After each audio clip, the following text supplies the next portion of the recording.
Please welcome our dais, NFF Chairman and College Football Hall of Famer Archie Manning, NFF President and CEO Steve Hatchell, NFF Vice Chairman Jack Ford, NFF Vice Chairwoman Kathleen Murphy, NFF Board Member and College Football Hall of Famer Archie Griffin, Toner Award recipient Ward Manuel, Schinkel Award recipient John Morris, representing Outstanding Contribution Award recipient Buddy Tevens, Kristen Tevens.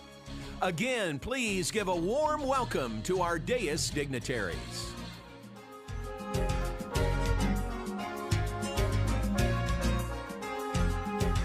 Please welcome the 2024 National Scholar Athlete Class, presented by Fidelity Investments.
Again, please welcome the 2024 National Scholar Athlete Class, presented by Fidelity Investments.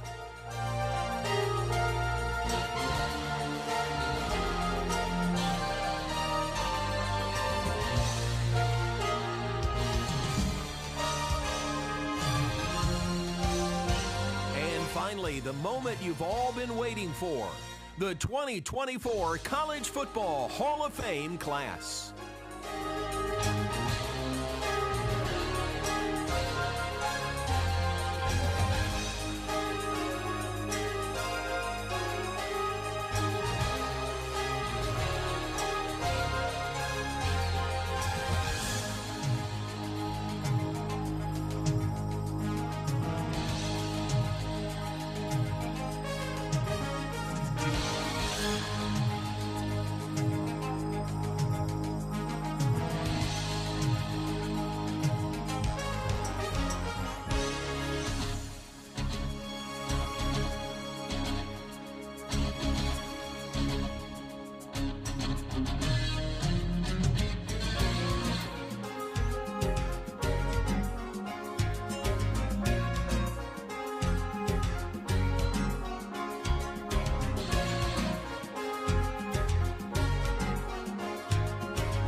Again, please welcome the 2024 College Football Hall of Fame class.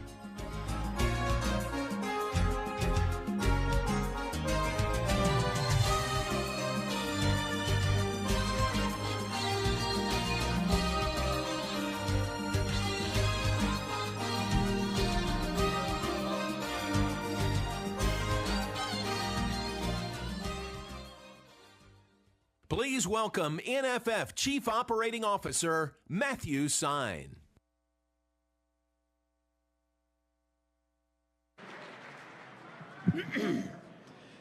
Ladies and gentlemen, good evening, happy holidays, and welcome to fabulous Las Vegas.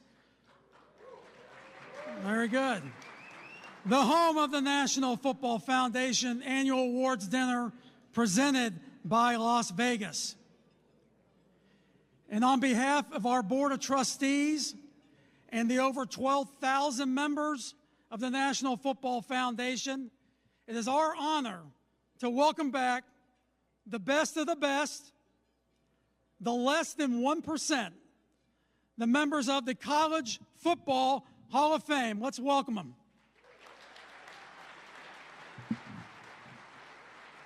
From the University of Colorado, wide receiver Michael Westbrook.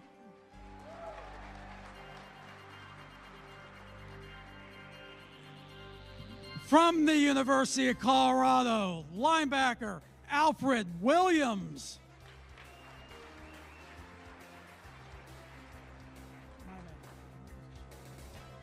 From Ashland, linebacker Bill Royce.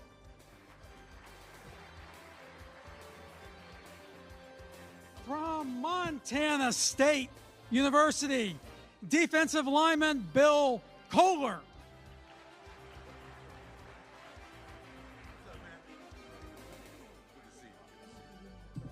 Okay, a linebacker from the University of Alabama. I apologize. Let me start. A linebacker from the University of Southern California, Richard Batman Wood.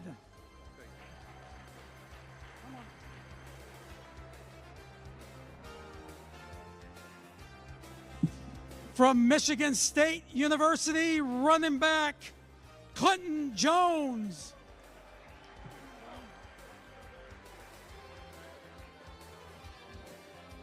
A head football coach from Toledo and the University of Missouri, Gary Pinkel.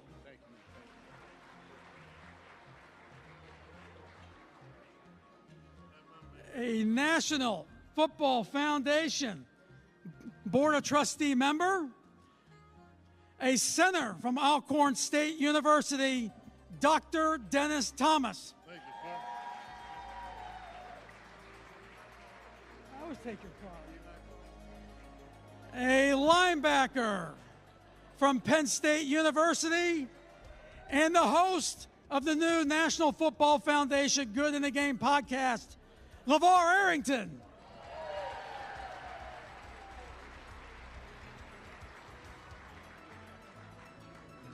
A National Football Foundation Board of Trustee member, a safety from USC, Ronnie Lott.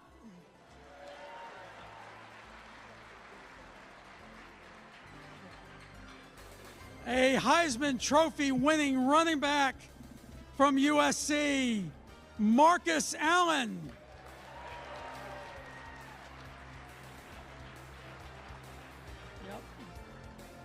A safety from the University of Texas, Johnny Johnson.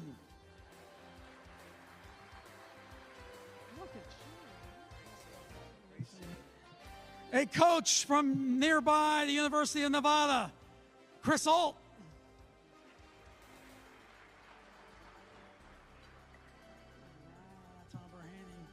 A safety, a center from the University of Oklahoma, Tom Brahaney.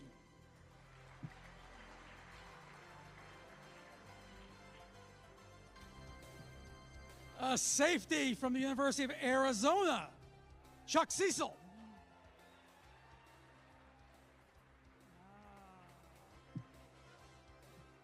The first Hall of Fame member from the University of Arizona, linebacker Ricky Hunley.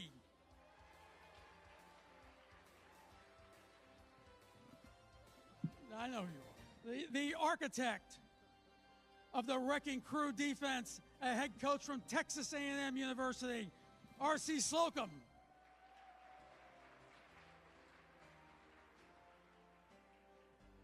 A defensive lineman from Texas A&M University, Jacob Green.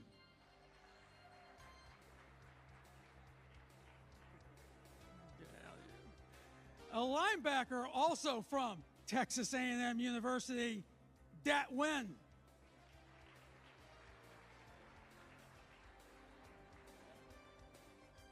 From Florida State University, wide receiver Ron Sellers.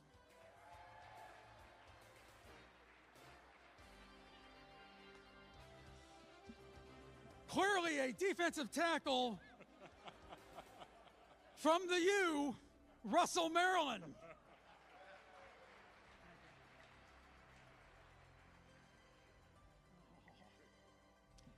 A running back from the Ohio State University, Keith Byers.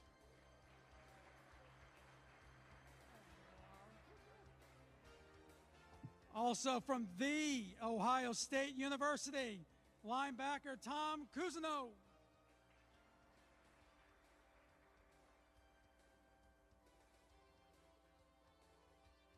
Again, from the Ohio State University, safety Mike Doss.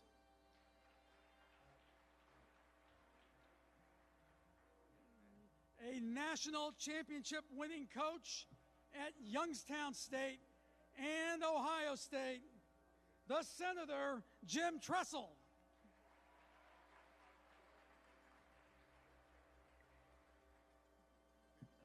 A national championship winning coach from the University of Tennessee, Philip Fulmer.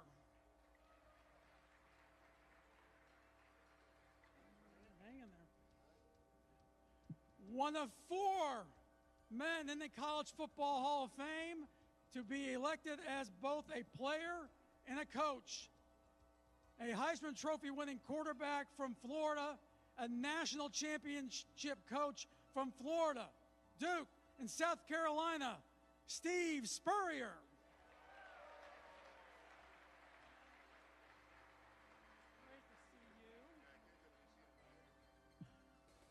Heisman Trophy winning quarterback from Stanford, Jim Plunkett.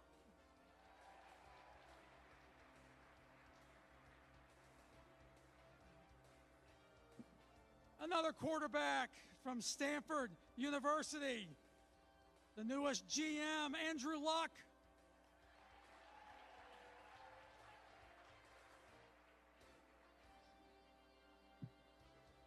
From the University of Nebraska, offensive lineman Zach Weigert.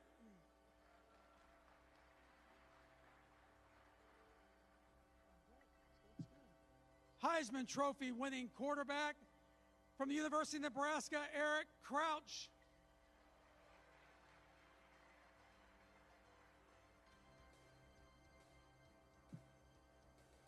A dominant defensive lineman from Nebraska's national championship teams of the early 70s, Richard Glover.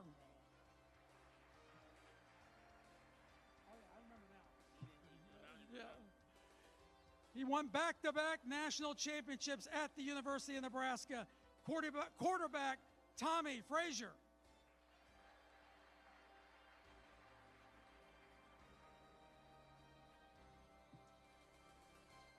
A head coach from the University of Miami and the University of Georgia, Mark Richt.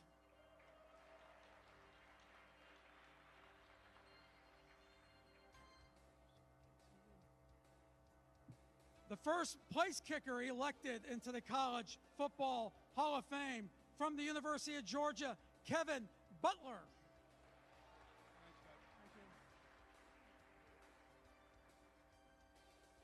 A 3-time first-team All-American from Millsaps College in Mississippi, Sean Brewer.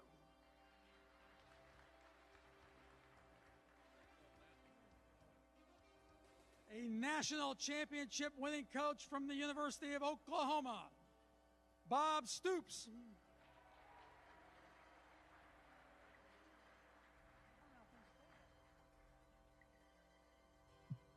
He wore silver shoes, running back for the University of Oklahoma, Joe Washington.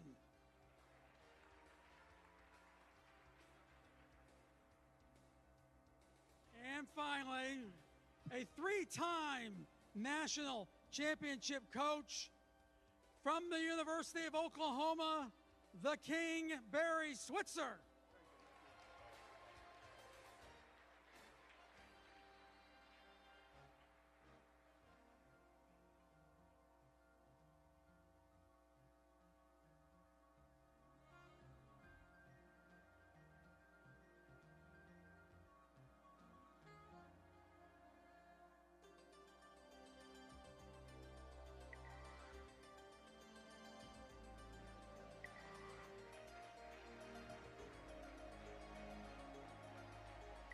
Ladies and gentlemen, one more round of applause for our College Football Hall of Famers. You can probably do a little bit better than that. Come on. You're in Las Vegas.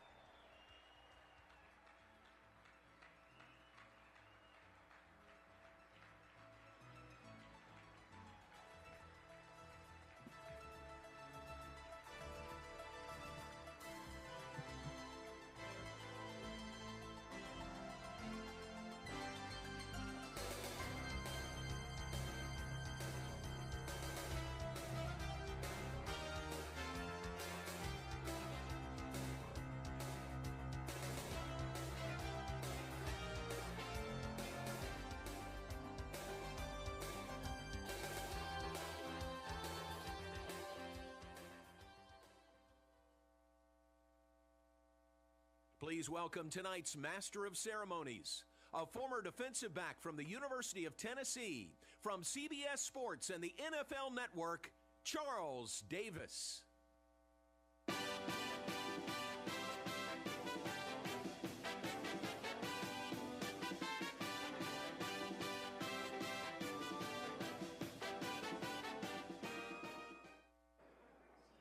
Thank you very much, and good evening to everyone. It's tough to follow the excitement of all of our past inductees out in front. Thank you for the great round of applause for all of them. They most certainly deserve it. I appreciate them playing that highlight. And I was talking about this because I did a little bit of a rehearsal and knew this was coming. So I was talking about it with my wife, and I said, wow, it's pretty cool that they found the one play that I made in college. And she said, don't use that. Uh-oh. I think I just used it.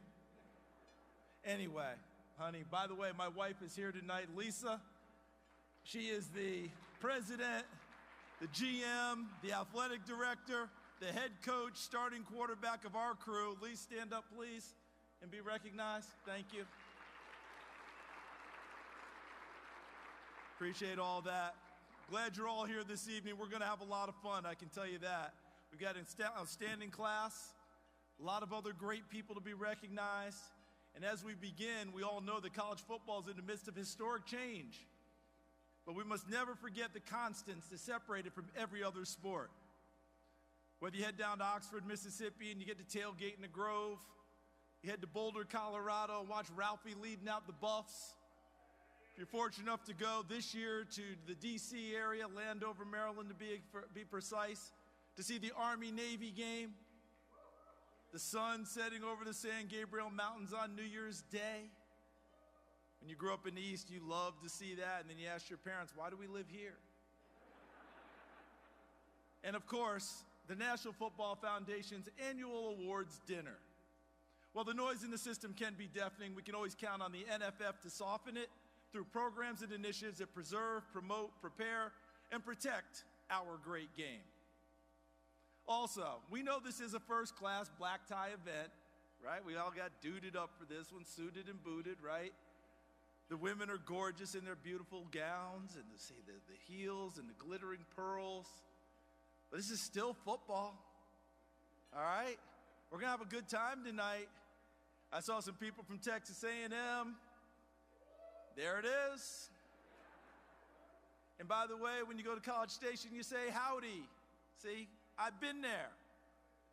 We got Ohio State in the crowd. You know that. OH. That's it. OH. Right now, those people in the maize and blue are going, really? Really?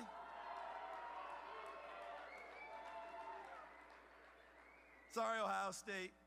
What could I do? Look around the room at the football royalty. It's everywhere you turn. Even Tom Izzo, one of the greatest running backs to play at Iron Mountain High School in Michigan, is here tonight. Where's Coach Izzo? H to the Izzo.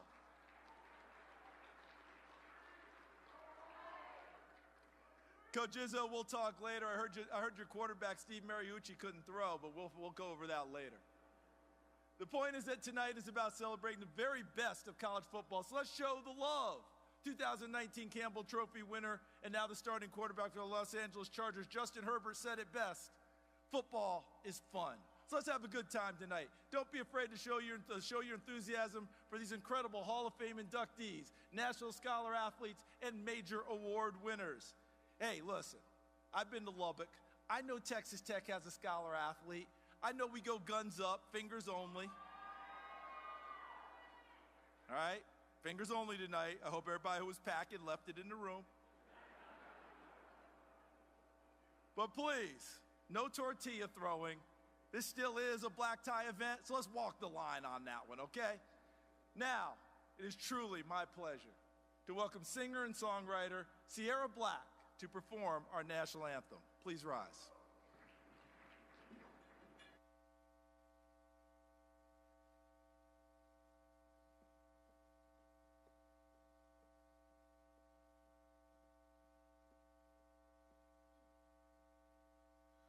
Oh, say, can you see by the dawn's early light what so proudly we hailed at the twilight's last gleaming, whose broad stripes and bright stars through the perilous fight o'er the ramparts we watched were so gallantly streaming, and the rockets' red glare, the bombs bursting in air, gave proof through the night that our flag was still there. Oh, say does that star-spangled banner yet wave o'er the land of the free and the home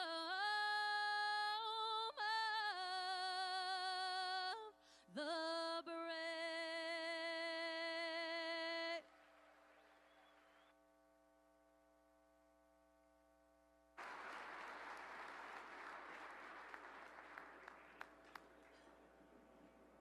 Wow.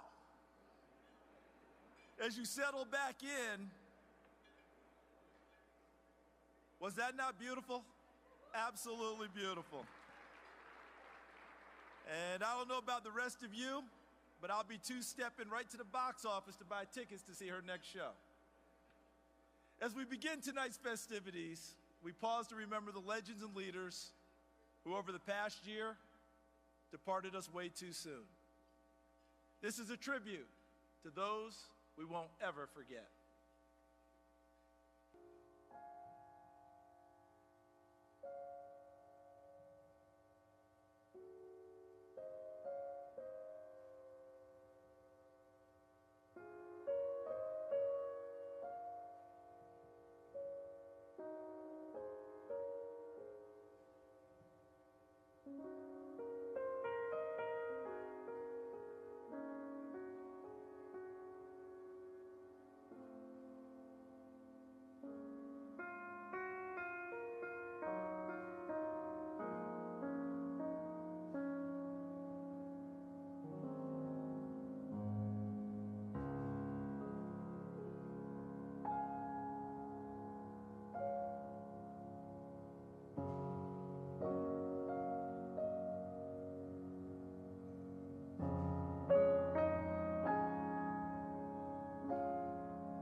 I ask all of you here tonight, coming together as we do with this common bond, with these friendships, to commit yourself and assure that this game continues to endure on playing fields across America.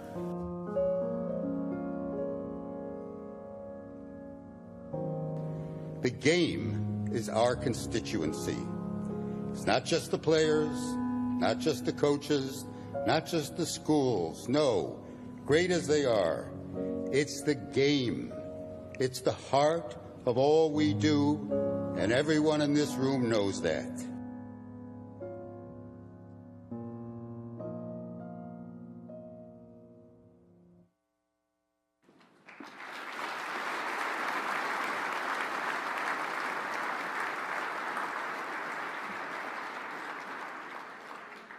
Every time I see that segment, I know it's a time for sadness because we miss those people, but also a time of joy. And I just think about all of them ascending to heaven and being greeted by those who were there already.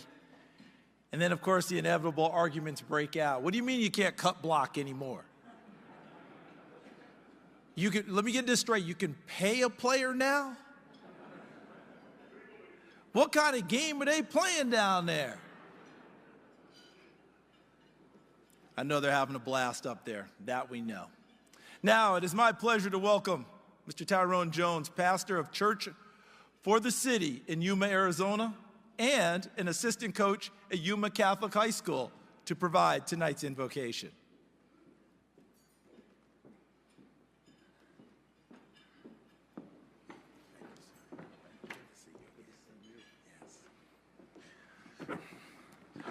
Do you mind rising again for prayer?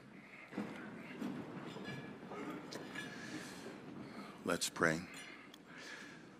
Heavenly Father, we thank you for this opportunity to gather together in this space for this annual occasion.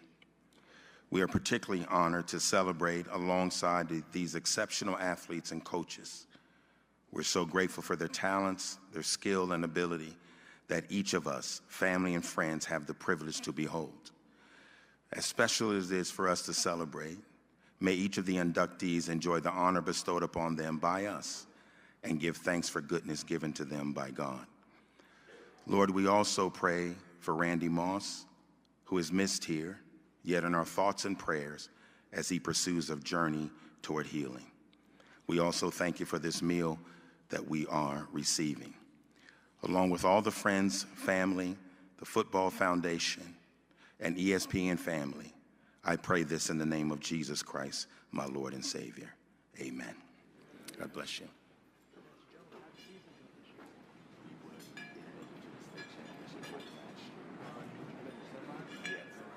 Quarters? Quarters, yeah. We done fantastic. Thank you. No semis. Yes. Thank you, Pastor. And quick update on he and his crew. Last year they made it to the state finals, so that's pretty good. This year, quarterfinals, so we'll have to check out the coaching. Now, I know the salads are on the table. Please feel free to start eating your first course. It's okay. And also, the auction continues until 8:30 p.m., and it benefits the NFF educational programs. Now, while you're eating, I do need to keep it down, please. We still have some program before we get to dinner. Thank you. Just a dull roar would be wonderful. Appreciate it. And the educational programs that the auction is benefiting, when Coach Solich got here, they asked him to sign a couple of helmets when he first got here. And like any shrewd, wily coach, before he uncapped the pen, he said, "Did everyone sign them?" And I immediately knew where Coach was going with that. Because if they're not all signing them, I want to know who isn't. And we're going to get them in line. And where's my cut? But Coach Solich was gracious enough to make sure his cut went back to the educational programs. That's another reason he's being honored here tonight. The Las Vegas Convention and Visitors Authority is charged with marketing Southern Nevada as the world's premier tourism and convention destination. It has quickly become the entertainment and sports capital of the world, Here to officially welcome us to Las Vegas is Steve Hill, the CEO and president of LVCVA and a member of the National Football Foundation Board of Trustees. Good to see you again, sir. Thanks for having us back here. Good evening, everyone. Welcome back to Vegas. We are thrilled to have you. We are honored that you continue to choose Las Vegas. I've had the opportunity to speak with you each of the last 2 years. This is the third time.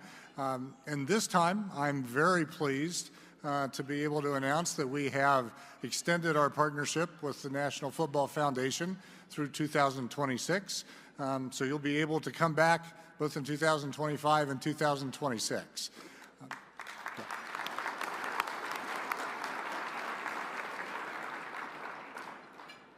I want to thank our chair, Archie Manning, the entire board. I want to thank Steve. Yeah, absolutely. I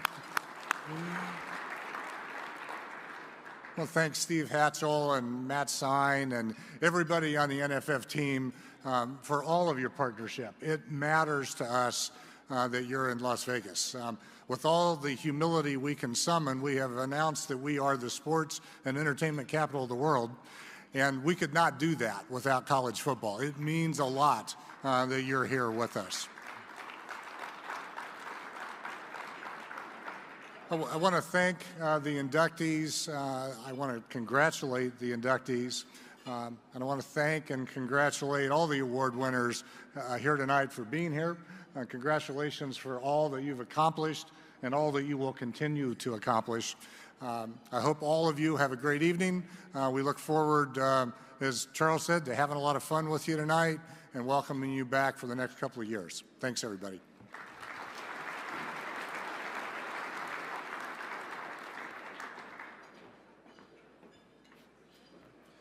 Thank you, Steve, very much. That's a great announcement, knowing we get to come back here a few more times. That's terrific. And he did assure me that when we got here tonight that what happens in Vegas does stay in Vegas. So, founded in 1958, the more than 12,000 men and women in 47 states and 120 communities across the country who make up the membership of the NFF chapter system are committed to promoting and protecting the game of football in their local communities. The chapters annually reach more than 500,000 student athletes and more than 5,000 high schools across the country, while distributing more than $1 million in scholarships annually. Tonight, we recognize 5 Chapter Leadership Award recipients for their commitment to the NFF and the game itself. Representing the Midwest Region's Minnesota chapter, Todd Foltz.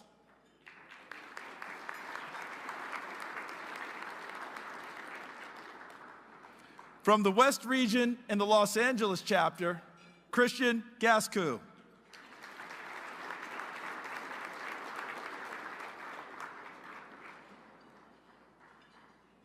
Representing the Central Pennsylvania chapter in the East Region, John Kulka.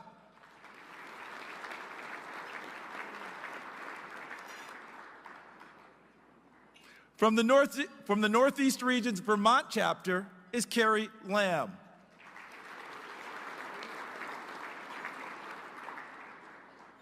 And from the South Region's Tampa chapter, Lannis Robinson II.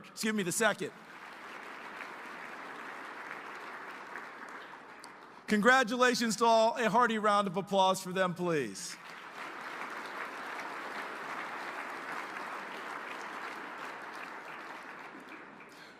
For the past 8 years, the NFF has partnered with the Mid-Eastern Athletic Conference to reveal the league's offensive and defensive players of the year as part of the event surrounding the NFF annual awards dinner. The announcement was made earlier today by MEAC Commissioner Sonia Stills at the awards dinner press conference presented by SideQuest. The MEAC Defensive Player of the Year is senior defensive tackle Elijah Williams from Morgan State.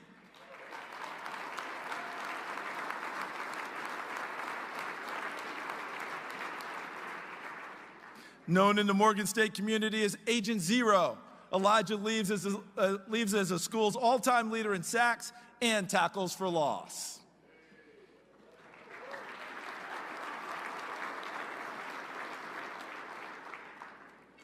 The MEAC Offensive Player of the Year is South Carolina State quarterback Eric Phoenix.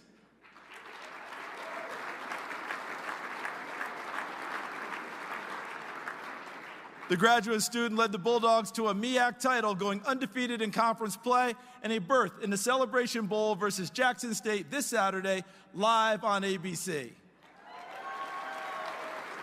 Ladies and gentlemen, a nice round of applause for the 2024 MEAC Players of the Year.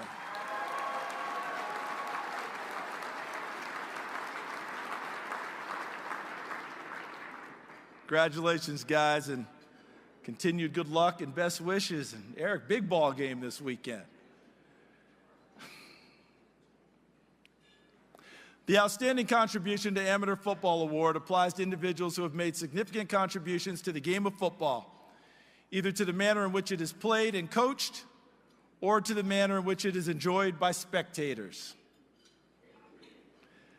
This year, we recognize one of my heroes, the late Buddy Tevens. Coach T was an innovator who became nationally known for his methods to make the game safer. He instituted a ban on tackling during practices and later collaborated with Dartmouth engineering students to develop the world's first robotic tackling dummy. Coach T was also a staunch advocate for women, welcoming 6 female coaches to his staff during his tenure at Dartmouth. He also played an instrumental role in launching the Manning Passing Academy, serving as an associate director at the camp for 25 years. He was a head coach for more than 30 years at Maine, Tulane, Stanford, and at his alma mater, Dartmouth. We lost Coach in 2023, but his legacy and impact on the game will certainly endure for years to come. Buddy Tevens was more than a coach, more than a leader, and more than an innovator. He was a friend. A kind and decent man who always tried to do the right thing, and one of the best friends a person could have. Buddy helped us run the Manning Passing Academy that we started back in 1996. He was extremely high energy. He was exciting to be around. Always put the kids first. What can we do proactively to make sure that we have a game that will be around for a long period of time? As I say so frequently, either we change the way we coach the game, or we're not going to have a game to coach. It's a mobile tackling device. We don't tackle each other, ever. A guy that comes to Dartmouth will never tackle another Dartmouth football player. Hey, I love the game. I love my players more. Buddy Tevens was a force. Not necessarily in the sense that we think of it when we're standing on a football field, but a strong and humble advocate for all that is good in the world, especially people. He was deeply concerned with the values that people built their life on, because he knew that our values are the things that carry us through the adversity that sport and life will inevitably bring us. The interaction with the student athletes, that it is special. We have bright, articulate, intelligent, highly motivated individuals. They want success on the field and off the field as well. And to feel like I have an impact on the lives of guys that will change the world down the road is pretty special.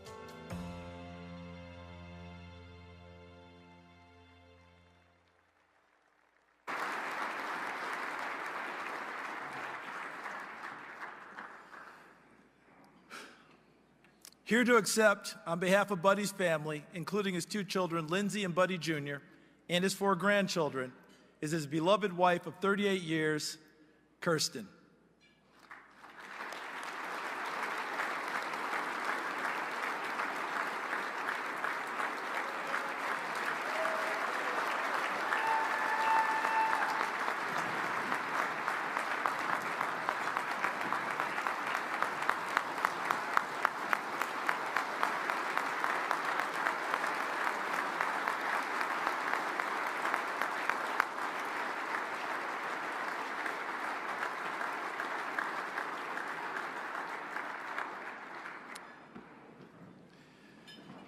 For those of you who didn't know Coach Tevens, and for those of us who were fortunate enough to know him, this is a wonderful event and also a very difficult one because we don't get to see our coach.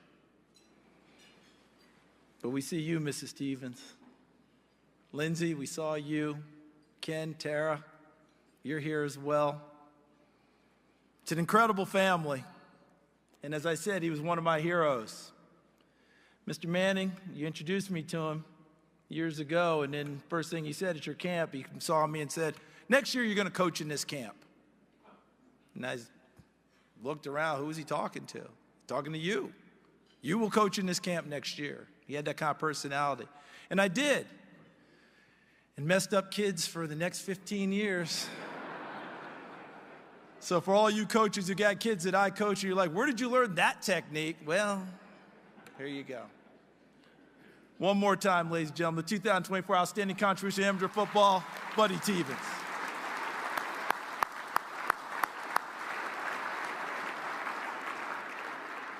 Miss you, Coach. Approaching his 20th year as president and CEO of the National Football Foundation, please welcome my dear friend, Mr. Steve Hatchell.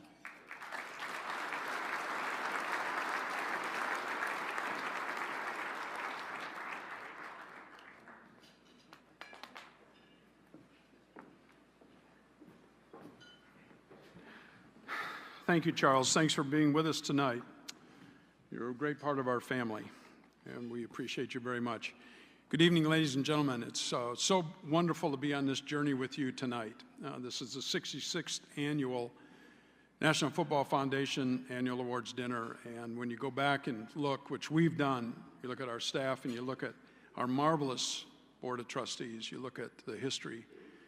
We are caretakers of the game. Since 1947, we do the great things to do all we can to protect the game. In addition to that, we have some fun things to talk about tonight. The National Football Foundation and the United States Olympic and Paralympic Committee, very proud of the partnership that we have that celebrates America's broad-based collegiate sports model while highlighting and recognizing the important role that football plays in supporting Olympic sports on campuses. Really important. Earlier today, the USOPC announced the recipients of the 2024 Team USA Collegiate Impact Awards, which recognizes the schools with the most U.S. medalists at the Paris Olympic and Paralympic Games. If you look at this, you want to see a commitment. Congratulations again to the 2024 Collegiate Recognition Award winners and your contribution to make the U.S. Olympic Committee so powerful, and our Olympians have these great opportunities. Thank you very much. Wonderful to have you here tonight.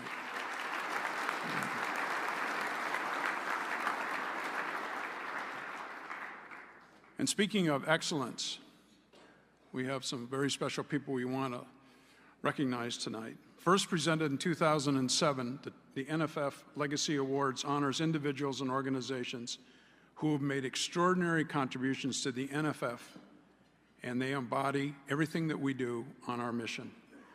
Tonight, we recognize 4 individuals who have worked tirelessly to help the game and its constituents. When we get a call that challenges the game, we call people like this that we can recognize tonight for what they do to help us at the National Football Foundation. First up, after becoming the Big East Conference Commissioner in 2012, Mike Oresco reconstituted the league into the American Athletic Conference and successfully led it for 11 years before retiring in May.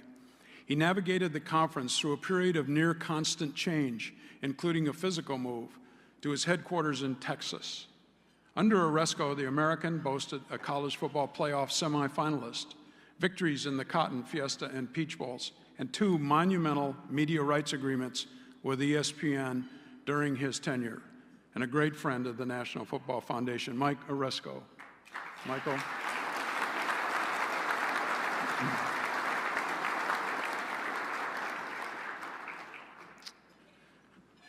Next, as the executive director of Pop Warner Little Scholars, John Butler has made an indelible impact on youth football for the last 33 years.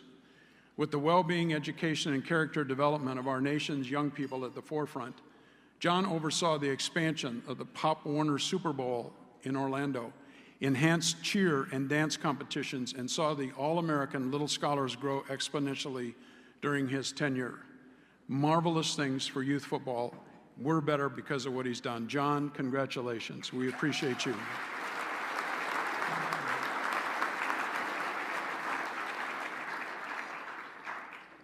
Another member of Team NFF helped the game. Tom Cove served as the president and CEO of the Sports Fitness Industry Association from 2005 until his recent retirement in October. Under Cove's leadership, the SFIA has helped the NFF showcase the shifting trends in football participation, including the growth of flag, the rise of girls playing the sport. Cove also oversaw the congressional passage and funding of programs driving almost $1 billion into local physical education programs around the country. He further promoted physical activity and sports participation through the establishment of the National PE Day and National Health Through Fitness Day. Tom Cove, congratulations, Tom.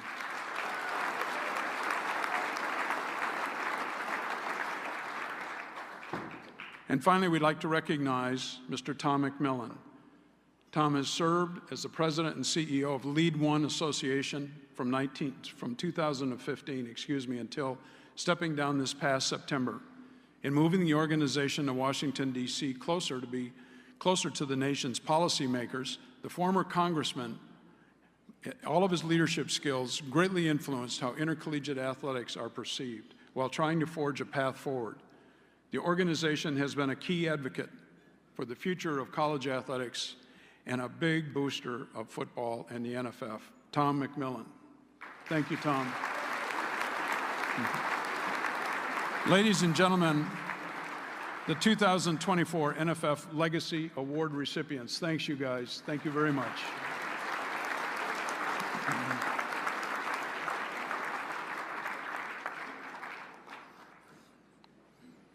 Next up, the John L. Toner Award is presented annually by the NFF to recognize athletic directors who have demonstrated superior administrative abilities and outstanding dedication to college athletics, particularly college football. This year, we recognize Ward Manuel from the University of Michigan.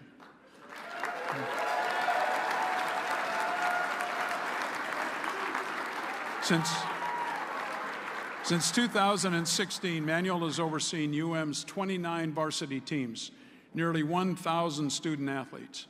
During his tenure, Michigan football has won a national championship, 3 Big Ten titles, and made 8 bowl appearances. A former defensive end for Hall of Fame coach Bo Schembechler, Manuel's reputation and knowledge of the game landed him a spot on the College Football Playoff Selection Committee, serving as a committee chair this past year. What a year it was. For his work, he just received a new contract extension and recognition, also as a Toner Award recipient. Ladies and gentlemen, our good friend, Ward Manuel, University of Michigan.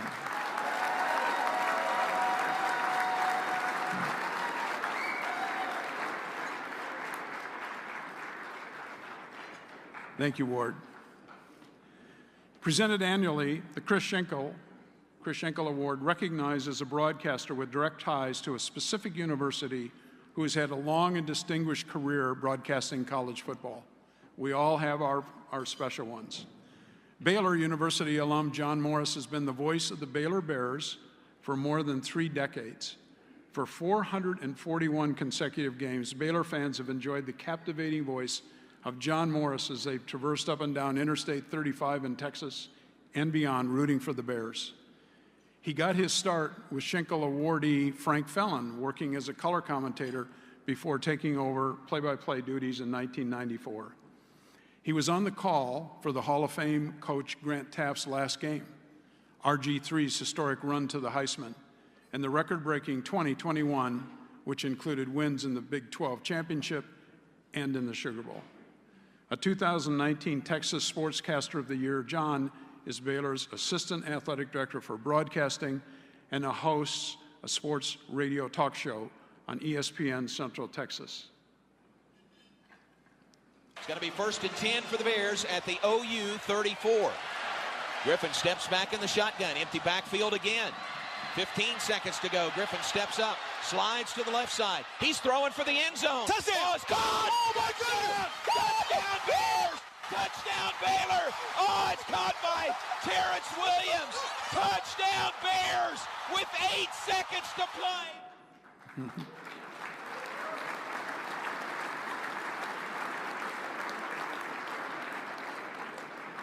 John, congratulations. He just got his voice back yesterday. It's been several years in the making, but it's wonderful to have you with us, John, and he really does a marvelous job, and we appreciate him very much. So I'll turn this back over to Charles Davis. Thank you all for being with us here tonight to share the mission and the journey of the National Football Foundation. Thank you.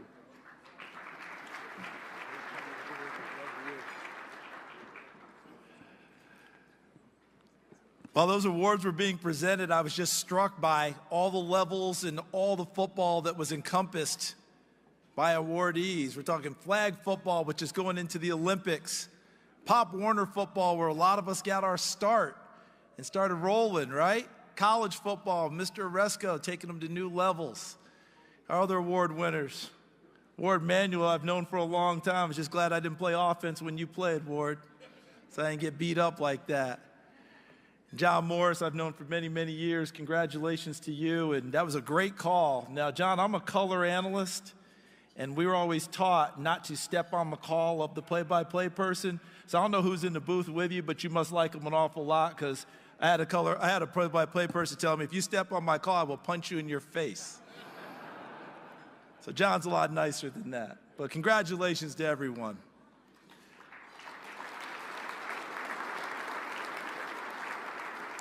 The National Football Foundation's National Scholar Athlete Awards, presented by Fidelity Investments, was the first program to recognize combined excellence on the field and in the classroom. Since that initial class in 1959, the National Scholar Athlete Awards have become the most prestigious and sought-after student-athlete honors in college athletics. Each member of tonight's class is recognized as a Campbell Trophy finalist and receives a postgraduate scholarship. From a record-breaking 204 semifinalists, the Foundation's Awards Committee had the difficult challenge of selecting just 16 awardees. Please welcome National Football Foundation Vice Chairwoman Kathleen Murphy.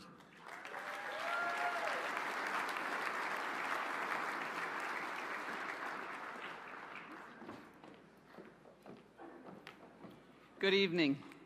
It is my distinct pleasure and honor to introduce to you the 2024 National Scholar Athlete class presented by Fidelity Investments.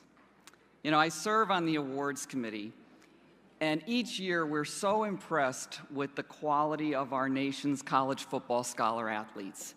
But this year has been particularly impressive. This class has an average GPA of 3.77.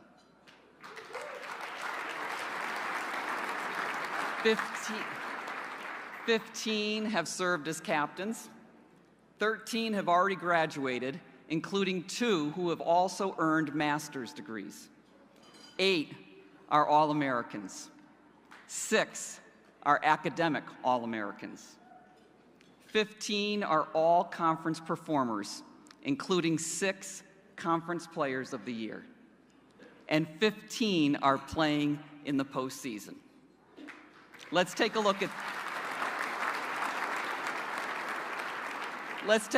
this year's Scholar Athlete class. The recipient of the Campbell Trophy will join an elite group of men who have fulfilled their potential by taking advantage of the opportunities they earned while inspiring others along the way. Since 1990, the trophy has been awarded to the nation's premier scholar athlete for upholding the highest standards of scholarship, leadership, and athletic achievement. It's a blessing, especially coming from this university, putting my name out there, hearing the different experiences everybody has had on and off the field, so it means a lot to me. Being a part of any list with the men nominated this year and the Carnegie Mellon finalists of the past makes me feel extremely humbled and honored. It means that my teammates and I are being recognized for competing at the highest level and carrying ourselves the right way in the classroom, on the field, and in our communities. It's a very prestigious award. I hold a lot of respect towards and a lot of gratitude to even be part of the category of great student athletes. I've always been somebody that's believed that how you do anything is how you do everything. So I've always tried to build my habits the right way. I think that's put me in a good position to where I am nowadays. I want to thank the National Football Foundation for naming me a finalist, and I want to thank everyone at Iowa State, the support staff, everyone that's helped me through my journey and helped support me throughout the adversity, the ups and downs I've had here at Iowa State. All that football represents, and not necessarily just on the field, but off the field. I think there's so many lessons and people that you meet and grow relationships with that will impact your life. Extremely honored to be named a finalist. Obviously, it just means a lot to be able to be honored and recognized amongst the people who've been honorees for this award. Just being able to connect with a bunch of like-minded individuals and all-time greats in the sport is just something that I look forward to. To be named a Campbell Trophy finalist means the world to me. It's a huge honor to be up there with a group of guys that are very elite on and off the field, and historically to be around such successful people. It's a prestigious honor, and it really just reflects the hard work that I put into the classroom, into the community, and onto the football field as well. And it's just a true testament to just all the hard work and discipline and focus that I put into my career. To be named a Campbell Trophy finalist means a lot to me. Values or lessons that football has taught me on the football field and off are just hard work and dedication pays off. So if you work hard in life, it'll figure itself out.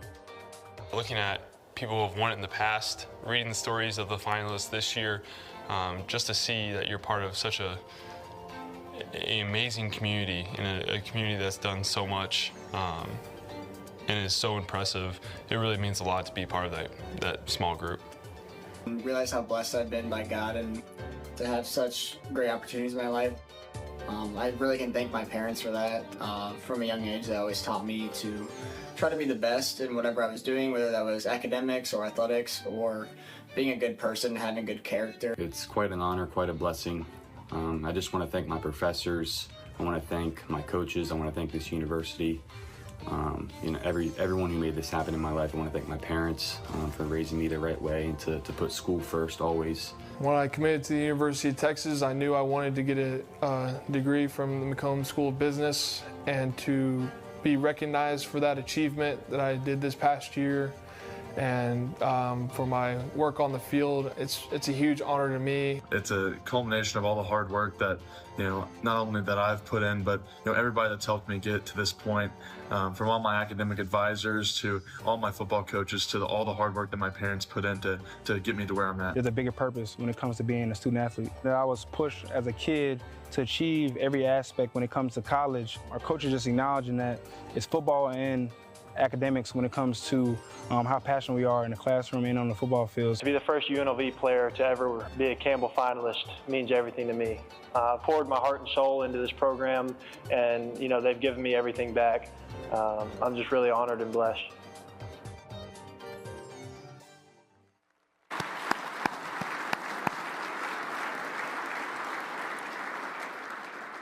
So let me introduce you to each member of this class. The Big 12 Scholar Athlete of the Year and the Red Raiders' all-time leading rusher from Texas Tech University, running back Taj Brooks.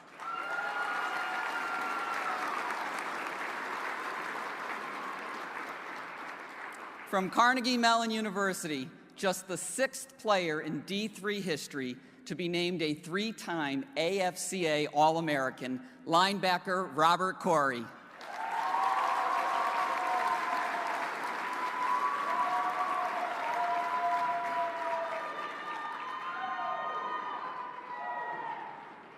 A finalist for the Manning and Unitas Awards and a first-team All-SEC performer, he is the winningest quarterback in Ole Miss history, which is indeed rarefied air considering past quarterbacks from Ole Miss, including a couple of Mannings, Jackson Dart.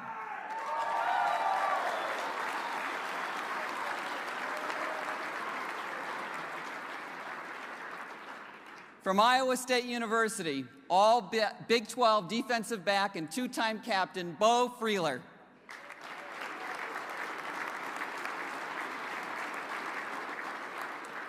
Big 10 Offensive Player of the Year and a finalist for the Heisman Trophy, the Davey O'Brien, the Maxwell, and the Manning Awards from the University of Oregon, CFP and Rose Bowl-bound quarterback Dylan Gabriel.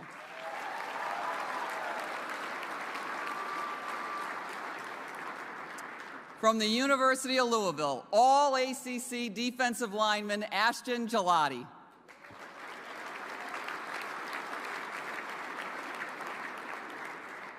The Big Sky's Defensive Player of the Year, he has led the #1 Bobcats into the FCS quarterfinals. From Montana State University, defensive end Brody Greavy.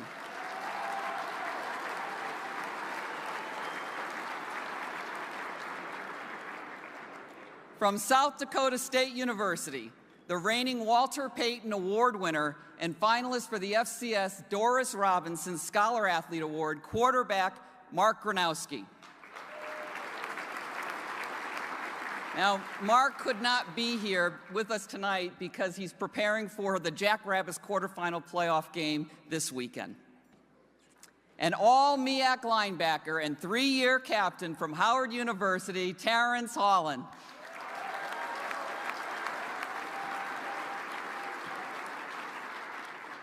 A finalist for the Werfel Trophy, he is the captain of the playoff-bound Irish from the University of Notre Dame, Jack Kaiser.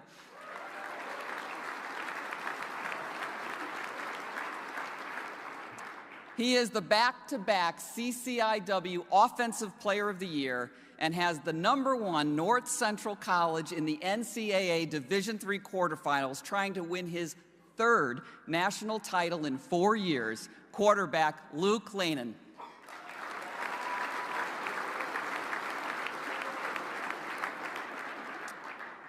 Slippery Rock University's all-time career leader in completions and completion percentage. He is all PSAC quarterback and has the rock in the NCAA Division II finals, Braden Long.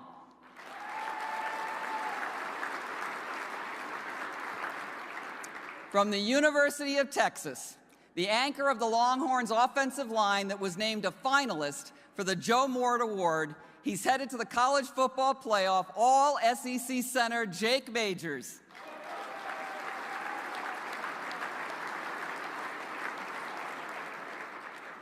Another player headed to the CFP from The Ohio State University, first-team All-Big Ten center and finalist for the Remington Trophy, Seth McLaughlin.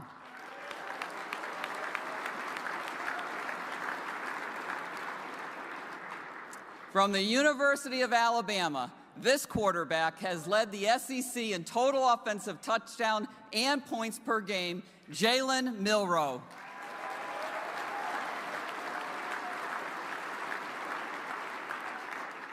And finally, from just down the street, the Mountain West Conference Defensive Player of the Year, UNLV's linebacker, Jackson Woodard.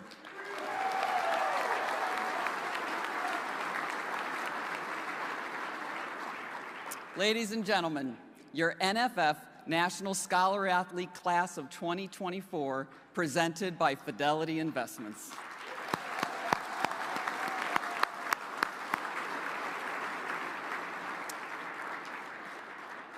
Having just heard the incredible accomplishments of this year's National Scholar Athlete class, you can imagine the difficult decision of our awards committee in selecting one individual for further recognition. To announce the recipient of the William V. Campbell Trophy, please welcome Emmy Award-winning journalist, former Yale football player, and NFF Vice Chairman Jack Ford.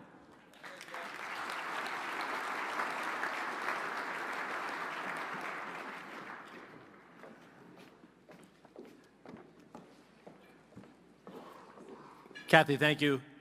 I want to start by thanking Fidelity Investments for their commitment to higher education, longtime support of the NFF's Scholar Athlete and Faculty Salute programs. This partnership, now in its 14th year, is an integral part of our effort to promote the Scholar Athlete ideal and the value of an education. So each year, one National Scholar Athlete is selected to receive the coveted William V. Campbell Trophy, recognizing college football's top scholar athlete. The trophy, named in honor of the late Bill Campbell, former player, captain, head coach of Columbia University, who after a career switch from coach to advertising executive, went on to become one of the country's most influential business leaders. And his legacy of excellence lives on through this award in his name.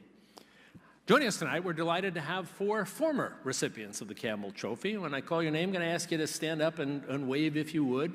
First, he's a member of the NFF board, the inaugural recipient of the Campbell Trophy back in 1990.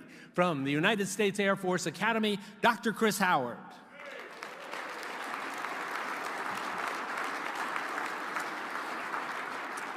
From the University of Virginia, the 1993 winner, Thomas Burns.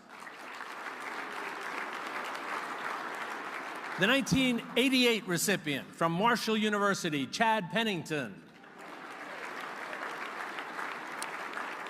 From the University of Nebraska, the 2000 winner, Kyle Vandenbosch. And finally, from Clemson University, the 2018 winner, Christian Wilkins. Gentlemen, welcome back. Thank you for joining us once again. The recipient of the Campbell Trophy will see his postgraduate scholarship increase to $25,000.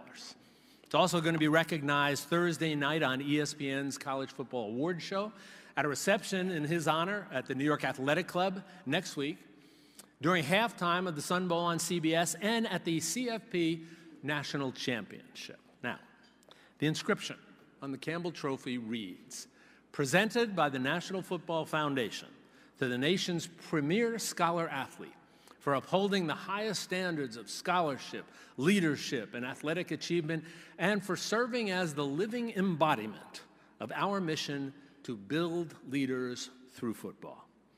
So then, on behalf of the National Football Foundation, I am enormously proud to announce that this year's recipient is, from the University of Alabama, quarterback Jalen Milroe.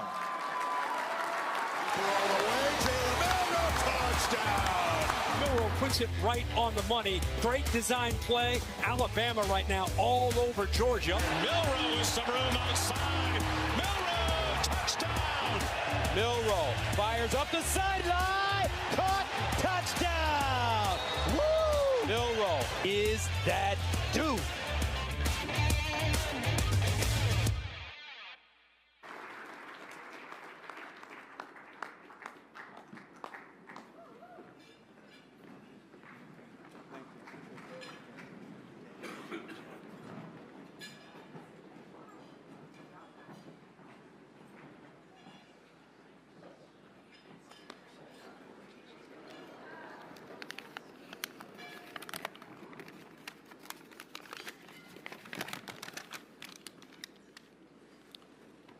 Roll Tide.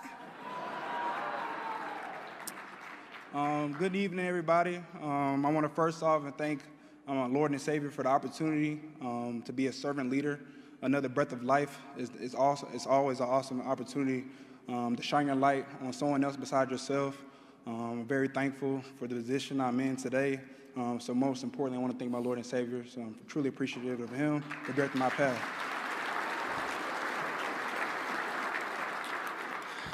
I want to thank the National Football Foundation for this tremendous honor. It's a great fraternity that's presented here. I don't take it lightly at all to be now a part of this great brotherhood, a great foundation. I met a lot of great people along the way with being here in Vegas. So I want to, thank you for the opportunity to be around this great fraternity. I don't know where my parents are at, but I'd love for them to stand up. Go ahead, stand up. Go ahead, stand up.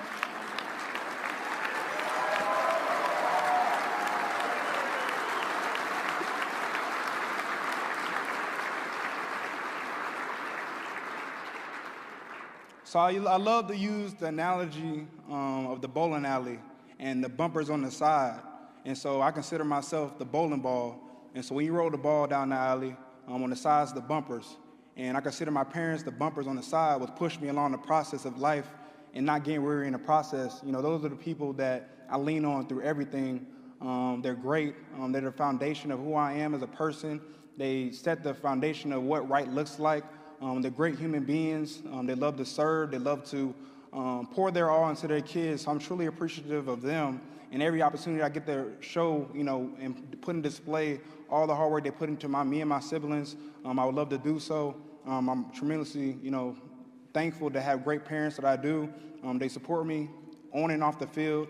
And when you think about support, you think when it's only good things or when it's bad things, but they support me through anything and everything. And those are the people that have been around me for everything, my whole process of being a student athlete. And so I'm tremendously thankful for them. Through the good days, through the bad days, they've always been supportive of me. They've been supporting me my whole time of playing football. And, they're just, tremendous to me. So I love them and I appreciate them. And so I love y'all, wherever y'all at.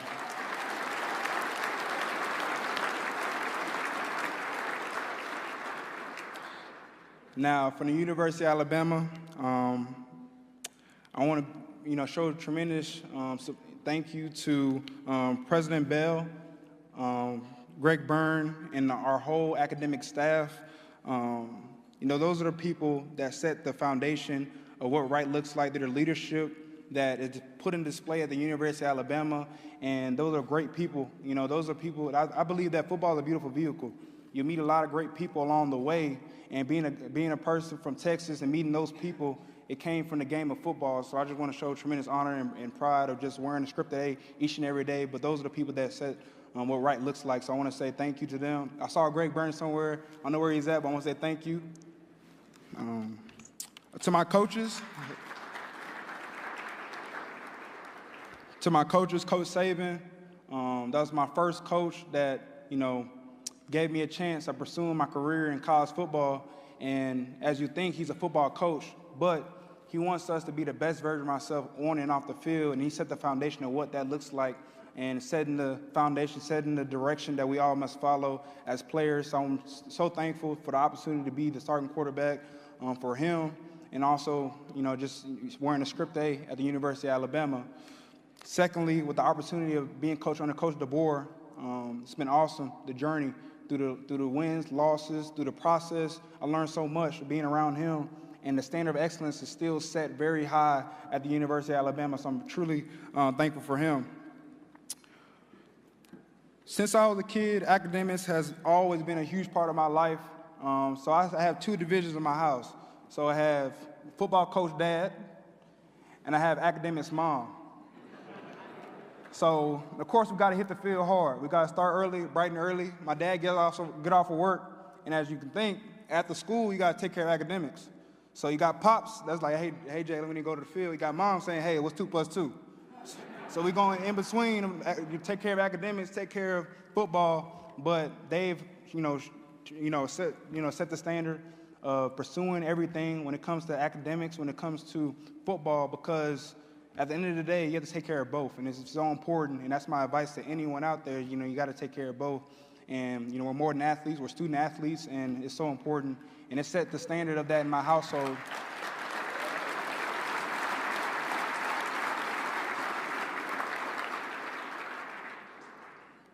So being in college for 3 years, I was able to achieve my bachelor's degree in business management with a concentration on entrepreneurship.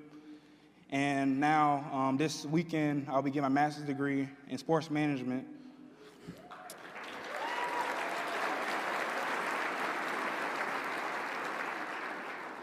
I don't know where my mom's at, but I would love for her to stand up.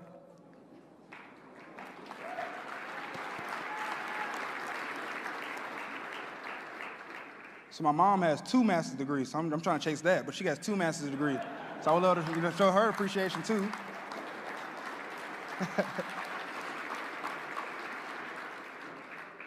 We're called student athletes for a reason.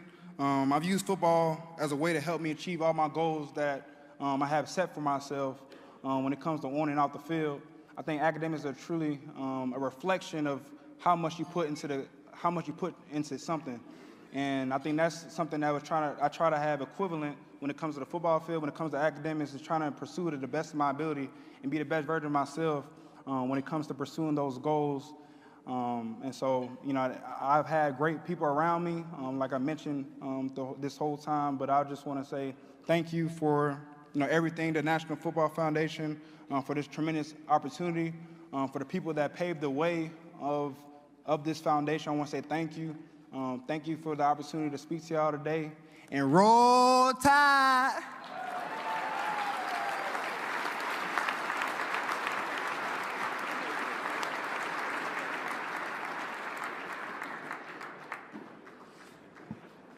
Jalen, congratulations yet again.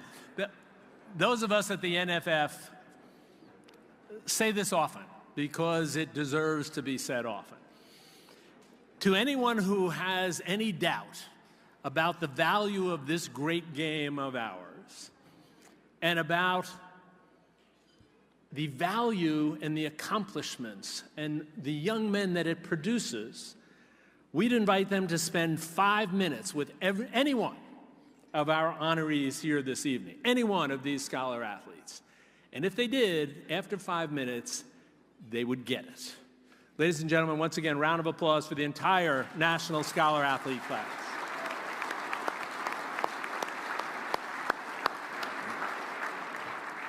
So now then, going to invite you to enjoy your meal. While you do, we urge you all to support the NFF's efforts to promote the Scholar Athlete ideal. And to those who have endowed a Scholar Athlete Award, our deep thanks to all of you. Now, enjoy your dinner. We'll see you back in just a few moments. It is my absolute honor to let our friend Randy Gene Moss know he is this year's inductee to the College Football Hall of Fame. This guy, too, Alex Smith, is going into the College Football Hall of Fame. I mean, look at this. That's a good class. Man, appreciate that. To be inducted into the College Football Hall of Fame this season means everything. Ladies and gentlemen, Hall of Famer Justice Blackmon. Nearly 6 million people have played or coached college football since 1889. But only 1,300 have been selected by the National Football Foundation for induction into the College Football Hall of Fame. Larry Fitzgerald has been chosen to join this elite fraternity of the game's greatest legends. I think this one hit a little differently because it's kind of the highest achievement. Please join us in a round of applause for our newest College Football Hall of Fame inductee, Dewey Selman. Your 2024 College Football Hall of Fame inductee, Kevin Smith. Just being elected is a dream come true. It's a great honor. It's a great honor for human beings to be recognized for doing something that's extraordinary.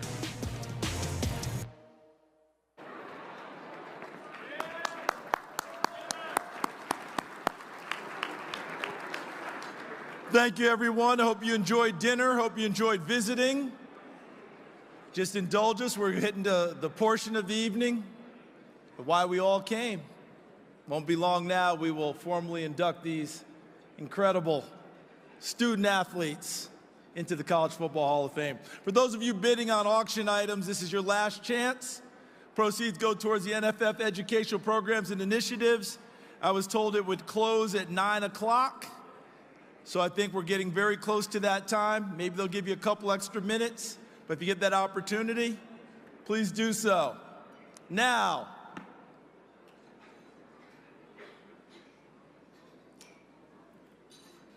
for those of you on the dais, in the audience, and watching on ESPN+, it's go time. Of the 5.7 million who have played or coached intercollegiate football since 1869, just over 1,300 individuals have earned induction into the NFF College Football Hall of Fame. In other words, that's less than 1% all time, making this the most exclusive club in all of sports. Yes. To present the 2024 College Football Hall of Fame class, please welcome NFF trustee and chairman of the Honors Court, 1986 College Football Hall of Fame inductee and the only man still to win the Heisman Trophy 2 times, Mr. Archie Griffin.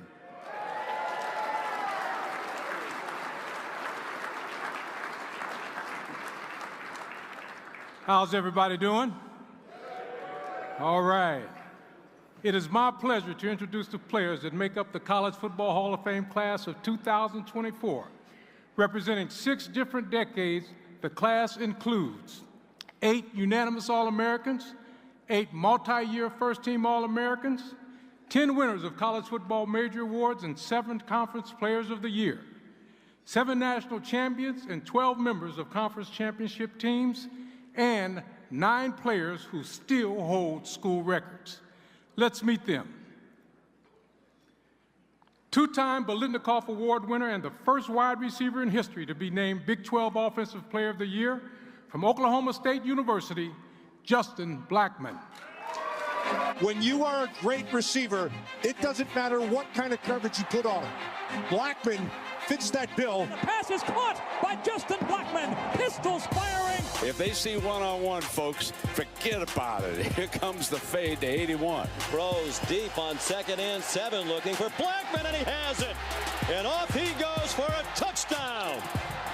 67 yards. The great players make great plays no matter what. Pass fires over the middle, caught by Blackmon to the 35-30. Blackmon on the loose. 15, 10, 5. Pistols firing. Touchdown, Oklahoma State. Justin Blackmon.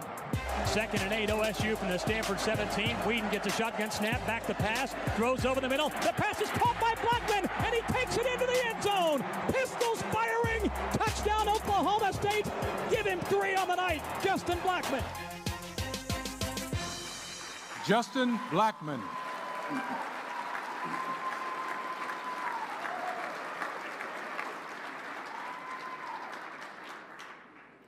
A true 60-minute man and one of the last great single-wing tailbacks, he led his Bruins to 2 top 10 finishes and the Rose Bowl. From UCLA, tailback Paul Cameron.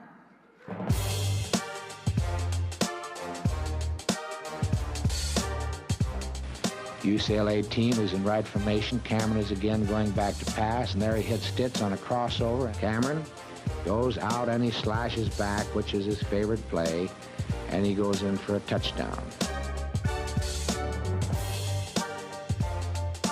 Passes down the field, and the ball was intercepted on the 12-yard line by number 34, Cameron.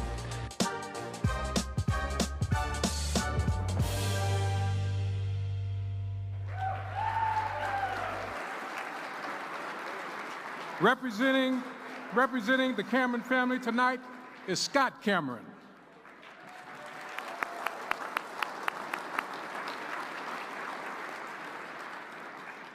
The 1998 SEC Player of the Year, who still holds more than a dozen school records.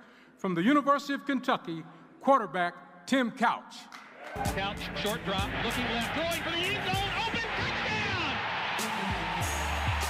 Couch, throwing toward the end zone.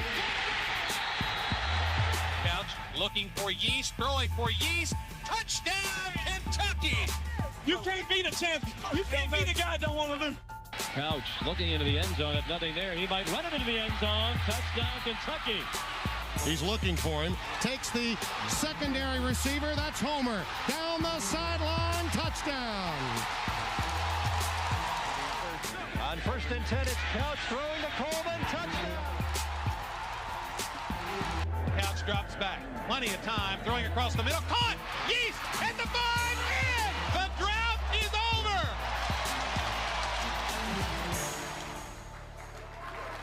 Tim Couch.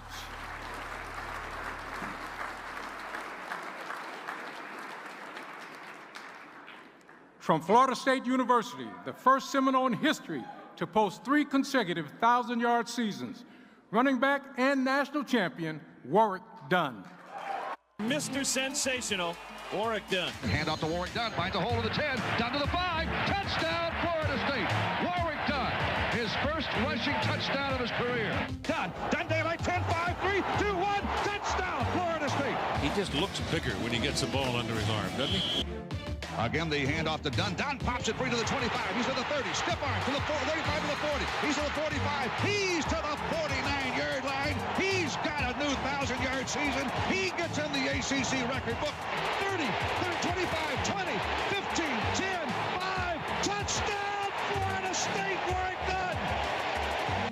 Charlie wants to throw on 3rd down. Swings the pass out. It is caught by Dunn. He's got the first down. He's got a touchdown.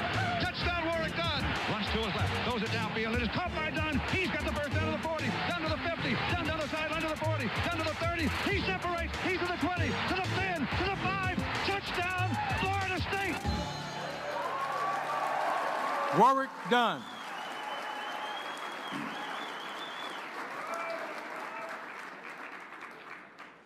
The first ever 2-time winner of the Walter Payton Award and a 2-time national champion, quarterback Armonte Edwards from Appalachian State.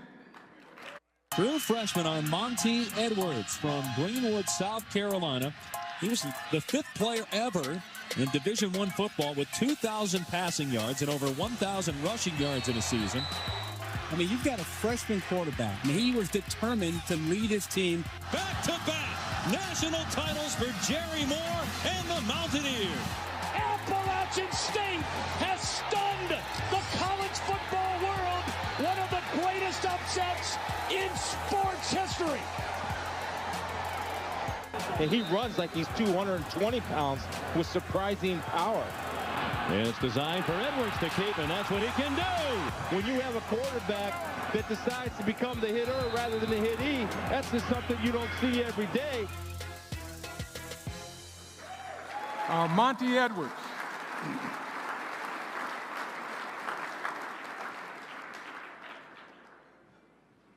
'92 Jim Thorpe Award winner and Big 8 Defensive Player of the Year.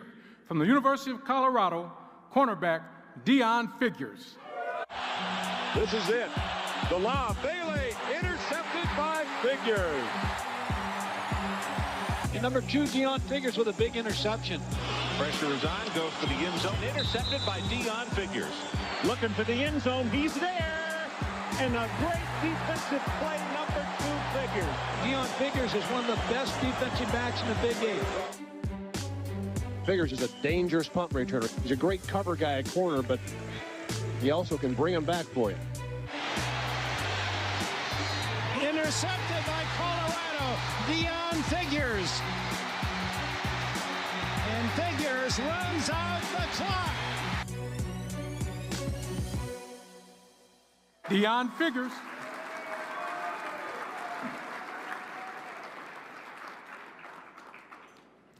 The 2003 Walter Camp Player of the Year, Biletnikoff Award winner, and Big East Offensive Player of the Year, University of Pittsburgh wide receiver, Larry Fitzgerald. And it's caught with a great play at the 4-yard line by Larry Fitzgerald. That's the first of many times we're going to be calling that kid's name right there. Remember that name, Larry Fitzgerald. And there's a man open at the 25-20. That's Fitzgerald at the 10. Dive for the corner. For timing pattern, left side. Jump ball, touchdown, Panthers. Deep for Fitzgerald, a big grab in the end zone. The fade to Fitzgerald on the left side for the touchdown. Spectacular catch.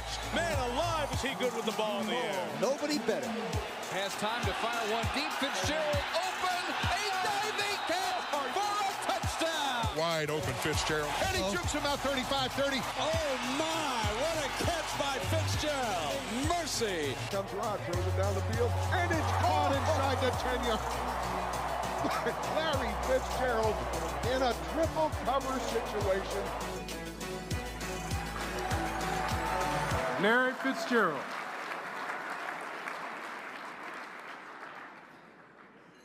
'2009 Doak Walker Award winner and Pac-10 Offensive Player of the Year from Stanford University, Toby Gerhart. The Wildcat and Gerhart is runner up to the Heisman. At the 10, at the 5, touchdown! Gerhart, brute strength. Gerhart, right side, breaks the tackle at the 10, at the 5, touchdown, Cardinals! Into Gerhart, just that simple. Hands off, and Gerhart breaks the tackle, spins out of another, and pushes his way to the 35-yard line. It's over there now. Gerhart bangs for that first down. He unloaded on a cornerback, Gary Gray, and then muscled his way. 15th carry. Look how he followed the blocker and into the end zone. Touchdown for Stanford. Here's Gerhart swinging left into the end zone. Touchdown. Toby Gerhart.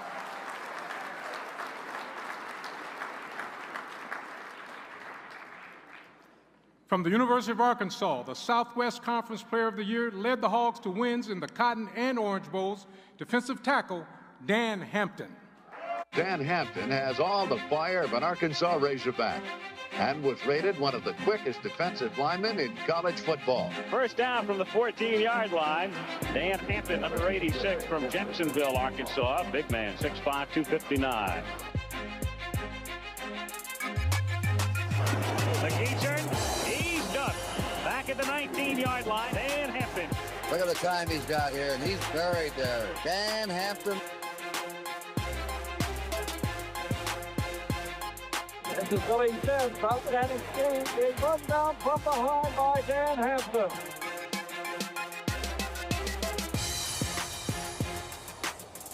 Levin carries the football, and down he goes, and Dan Hampton has the number 86. Dan Hampton.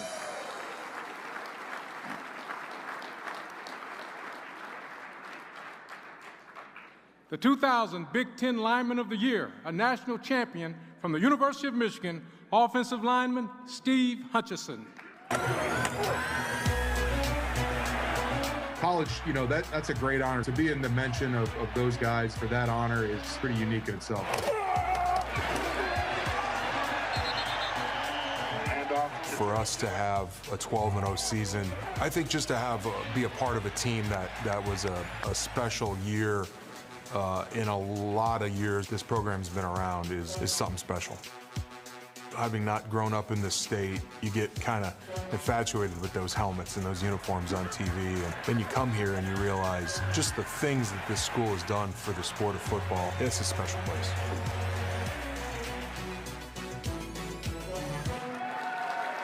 Steve Hutchison.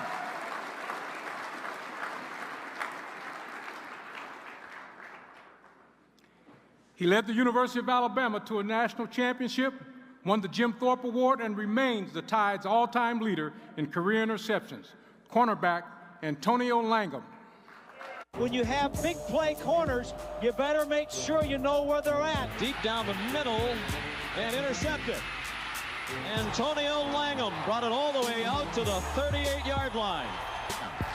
Block punt, a block punt by Alabama. Antonio Langham. Pass picked off by Alabama. It was intended for Parker. It could go all the way down to the near sideline. Antonio Langham to the 15, to the 10, to the 5. Touchdown, Alabama. Antonio Langham with the interception. 3 wide receivers for Schuler. They run the quick hitch, and that'll be a loss. Adams intercepted. Antonio Langham, 18th in his career. As Matthews goes back and throws. Intercepted by Langham. He's on his way. Touchdown, Alabama.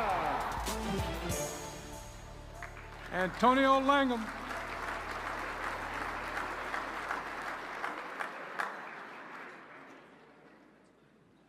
A Biletnikoff Award winner and All-American at both the FBS and FCS levels, he led Marshall to an FCS national title, wide receiver Randy Moss.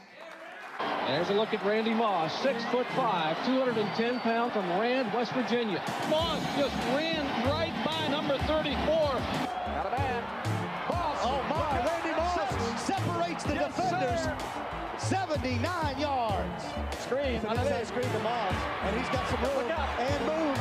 Randy Moss. Oh my. Oh. Now we see the speed. Randy Moss. Looks like he's going the distance. Randy Moss. What a play. Wow. Pennington looking long. He's got a man wide open. Touchdown. It's Moss. Pennington, there's your fade. Moss for touchdown, and the record is intact. 27 straight games. Pressure wants it all to Moss, and he's got it all. Touchdown, Marshall. 70 yards.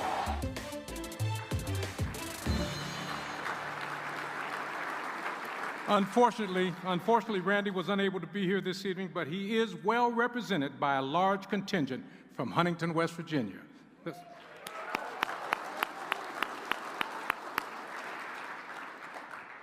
The first ever Tar Heel defensive player to take home a national award. He won the 2001 Bednarik Award and Lombardi Trophy. From the University of North Carolina, defensive end Julius Peppers. Now they'll run the draw play, and it's Julius Peppers. And then the pass tipped, intercepted by Peppers. And Peppers will score from 29 yards out. Looking over the middle, Schaub steps up in the pocket. Oh, and Peppers KO'd him. Dessler being pressured on the play, and he'll go down. Julius Peppers takes him down. Ricks moving the nose. Oh, slings, and it's picked off. Intercepted by Julius Peppers. Ricks turns, gives the ball off to McCray, and he bounces to the left, and he's going to be stopped for a loss. On the slant to Quentin Griffin, and Julius Peppers wrestles him down.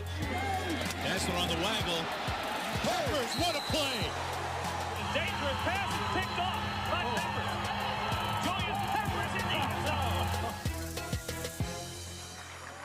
Julius Peppers.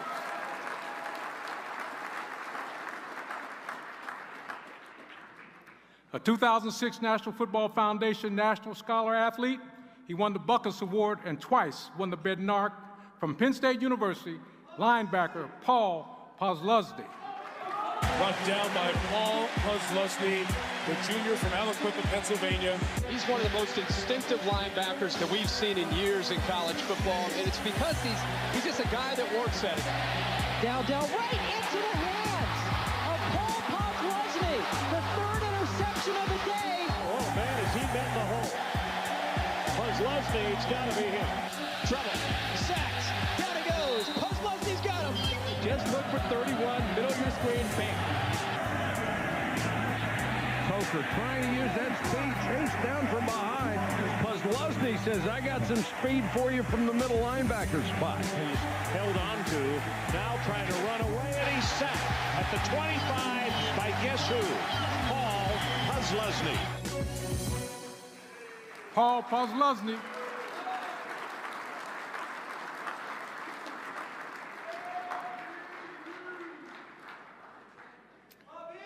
A dominant force in the middle, he led the Sooners to consecutive national championships. From the University of Oklahoma, nose guard, Dewey Selman. There's Dewey Selman from Eufaula, Oklahoma. You're going to see Selman in the backfield. Putting that pressure makes it tough on a quarterback. Rivals guarding the football. They have gotten a yard. Dewey Selman. He knows it's tough to run the ball against Oklahoma. Geez, when you have three All-American football players playing that line, it just makes it tough. Now, Sears got an awful tough job with Dewey Selman. Dewey hits him, and his brother Leroy calls the next of kin.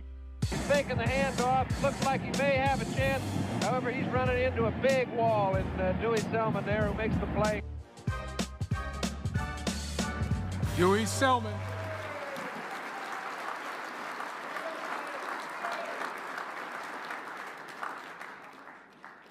This Mountain West Conference Offensive Player of the Year was the catalyst for the BCS Busting Utes' perfect season in 2004.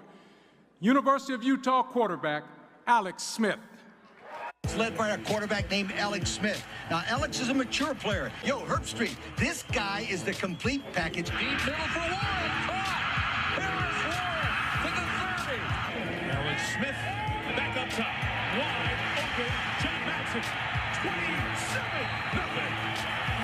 From the 20, here is Smith to the end zone. Touchdown. The party in Salt Lake commences. Plenty of time, and he fires for a touchdown to Matson. John Matson.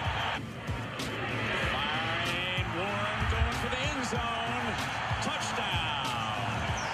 As Utah winds up with a dream season behind Alex Smith, Utah's first Heisman Trophy finalist. Alex Smith.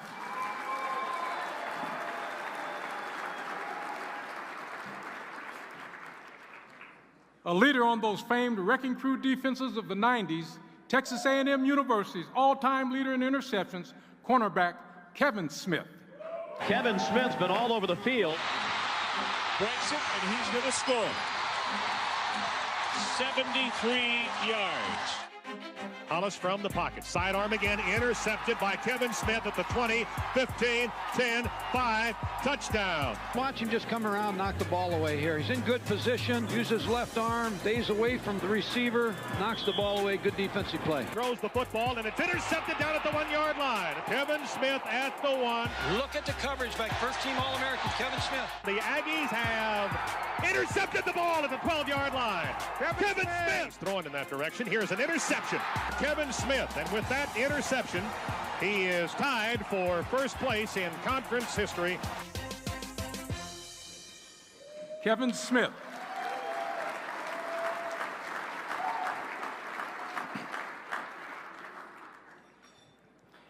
A consensus and unanimous All-American and an offensive tackle on 4 consecutive Big Ten championships. From The Ohio State University, offensive tackle Chris Ward. Chris Ward is really something, man. I watch him in the film, and he just blocked everybody down in the first 2 games. From a team standpoint, those are the greatest teams Ohio State ever had. the All-American Chris Ward, 79 of Ohio State. We had an offensive line that we dominated on both sides of the ball. We had seasoned veterans. We had about 5 or 6 consensus All-Americans. I would not have traded 1 minute of my life at Ohio State. There aren't too many secrets. They're coming right at you. They've got a great tackle in Chris Ward. They're running right behind him now. Chris Ward.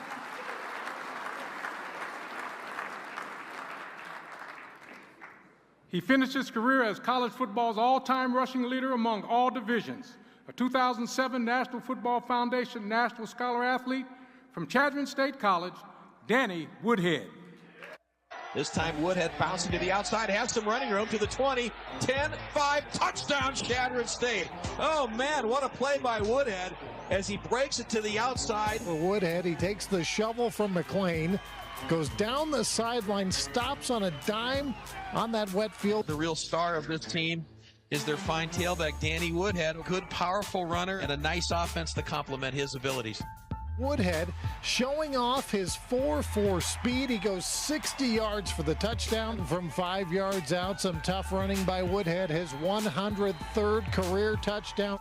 This guy is spectacular. He has strength. The guy has great balance. He has vision. Impressive stuff. The guy has it all.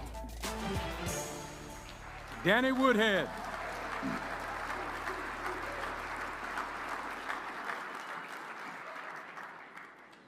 We have met the players. Now let's meet the coaches. The coaches combined to win 25 conference titles, made 39 postseason appearances, and coached 29 first-team All-Americans. After a successful stint at the University of Cincinnati, he went on to win more games, more Big Ten titles, more bowls, and more wins against arch-rival Michigan than any other coach in Michigan State University history. He is Coach D, Mark D'Antonio. There's the hottest coach in America, Mark D'Antonio.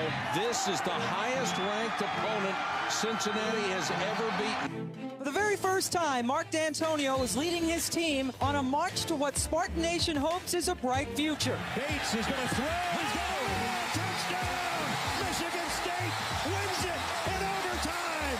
Touchdown, Spartans! The Spartans 34, Ohio State 24. Everybody around the world now knows about the Michigan State Spartans. Count. Hands to Gaffney. He's in. Michigan State stops Stanford, and the Spartans are on their way to a win in the Rose Bowl.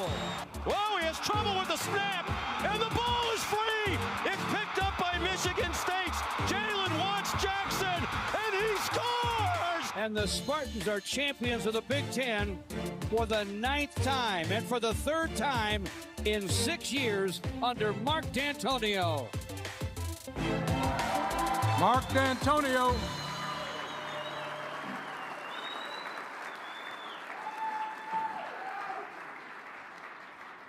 One of the winningest coaches in Division II history. He won an outstanding 75% of his games during a 25-year head coaching career. Bloomsburg University's all-time wins leader and the first ever inductee from Westchester University, Coach Danny Hale. Danny Hale at Bloomsburg. You stick with what you believe in. You build a foundation. You get the kids. You motivate them. You coach them up. A lot of great players, coaches.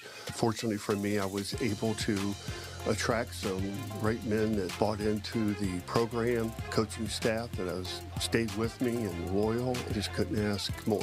JT stepping into the pocket, throw for the end zone, fires away, and it's intercepted.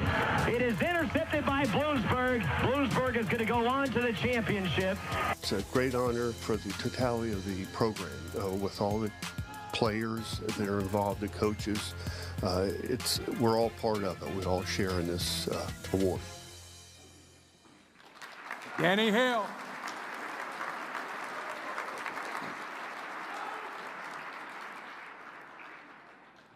At the University of Nebraska, he coached a Heisman and a Campbell Trophy winner, led the Huskers to a berth in the 2002 BCS National Championship game, then went on to become the winningest coach in Mid-American Conference history while at Ohio University. The Bobcats' first Hall of Fame inductee, Coach Frank Solich. After 19 years as an assistant, Frank Solich takes over for Tom Osborne with so much hype and buildup on Frank. He's the right guy for this job. He knows Nebraska. I don't think they're going to skip a beat. Touchdown, Nebraska. Goes end zone. Intercepted on the deflection. And they have turned the lights out on the Texas Longhorns. And they're going to throw off of it. Catches open.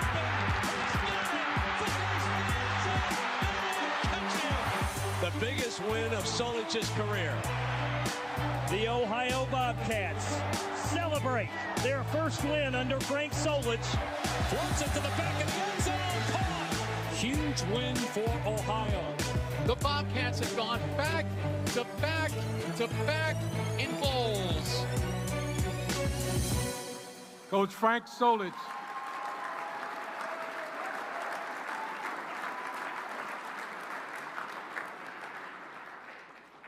Ladies and gentlemen, let's give the 2024 College Football Hall of Fame class a big round of applause.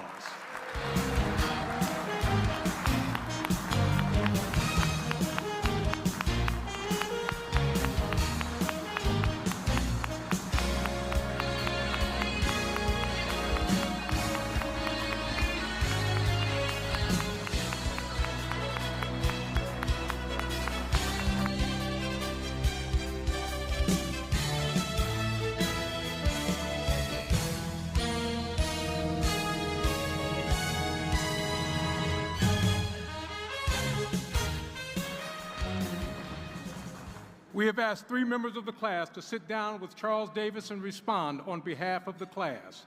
Back to you, Charles. Hello? All right, great. Thank you very much, Archie. And you're going to have a chance to applaud for this class one more time. But before we do so, if I could have Mr. Larry Fitzgerald, Mr. Dan Hampton, and Coach Mark D'Antonio join me here at on the stage. I'll have a little chat with them.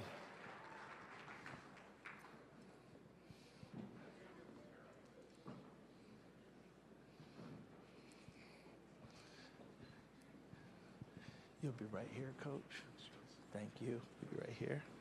Dan, right here. Hey, Coach. You. How we doing? Good. Good.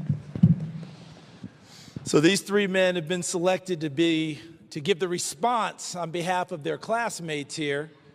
So hopefully all the answers are met with approval by the rest of your crew, and I'm sure they will be.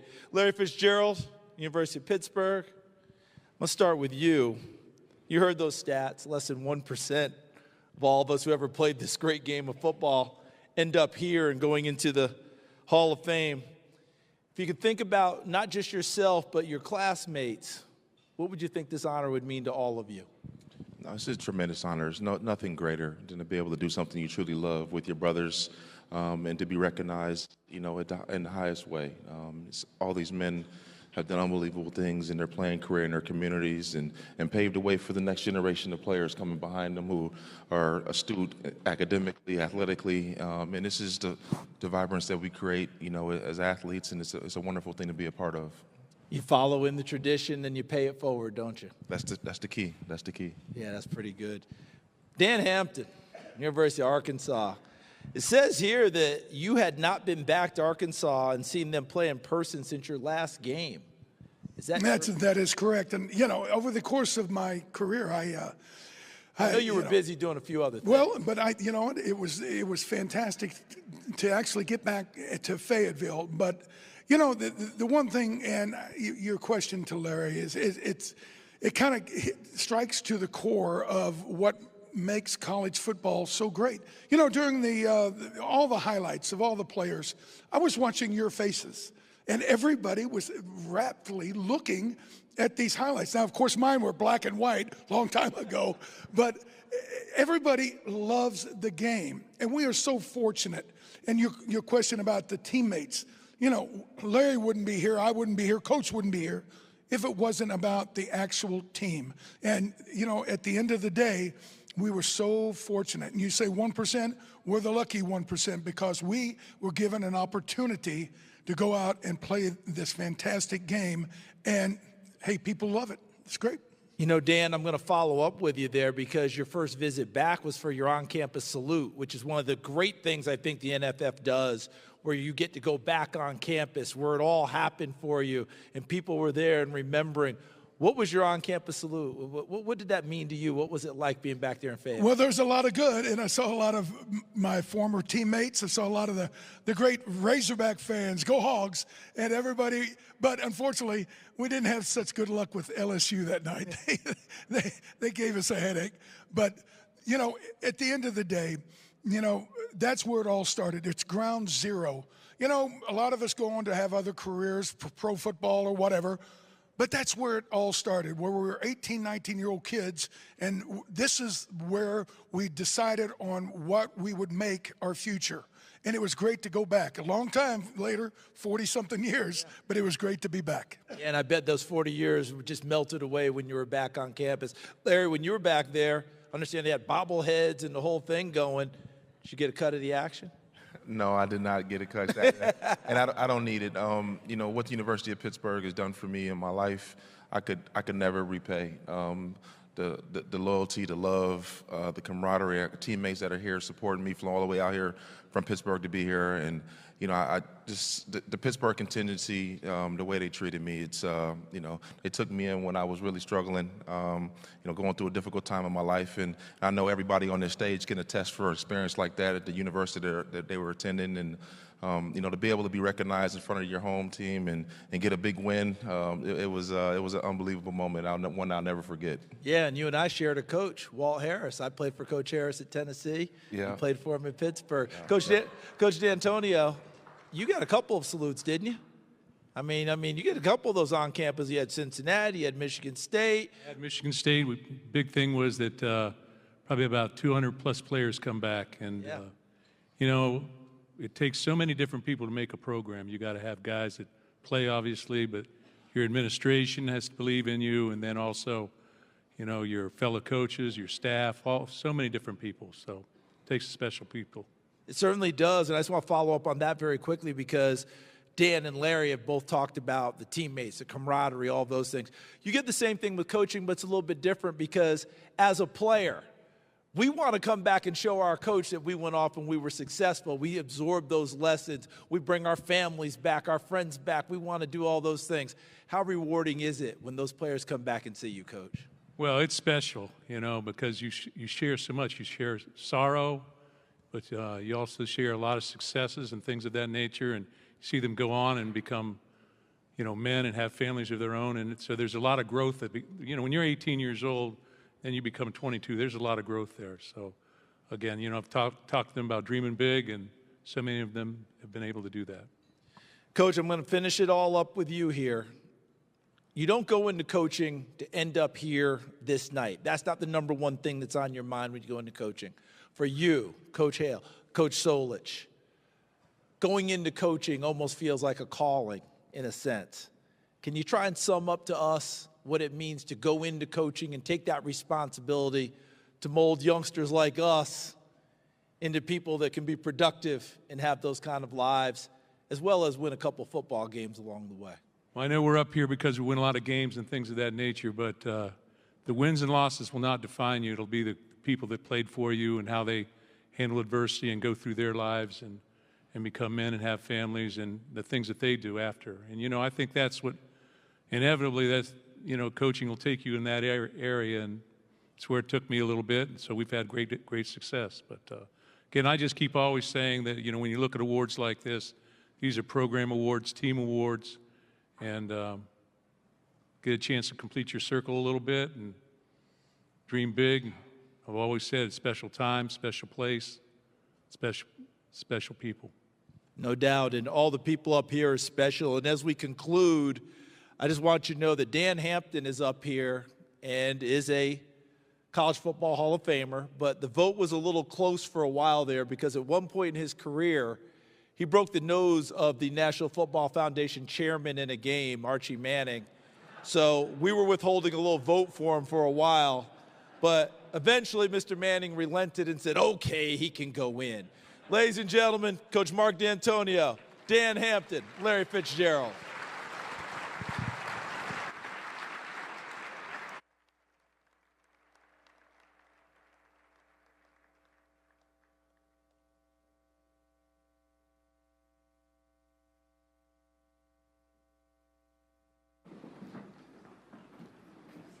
Okay, folks, now to make it all official and formally induct the class of 2024, please welcome from the 1989 Hall of Fame class and the deciding vote for Mr. Dan Hampton, Ole Miss quarterback and NFF chairman, Mr. Archie Manning.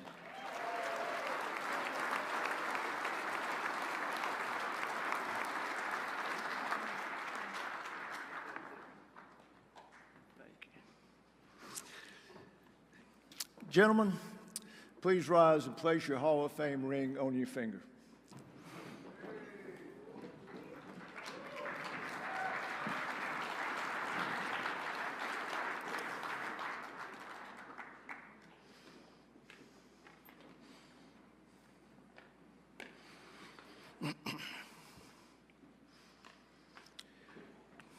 Justin Blackman, Paul Cameron, represented by Scott Cameron, Tim Couch, Warwick Dunn, Armani Edwards, Deion Figures, Larry Fitzgerald, Toby Gerhardt,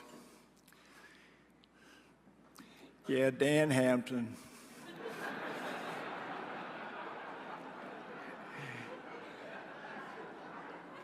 Steve Hutchison, Antonio Langham, Julius Peppers, Paul Posluszny, Dewey Selman, Alex Smith, Kevin Smith, Chris Ward, Danny Woodhead, Coach Mark D'Antonio, Coach Danny Hale, and Coach Frank Solich.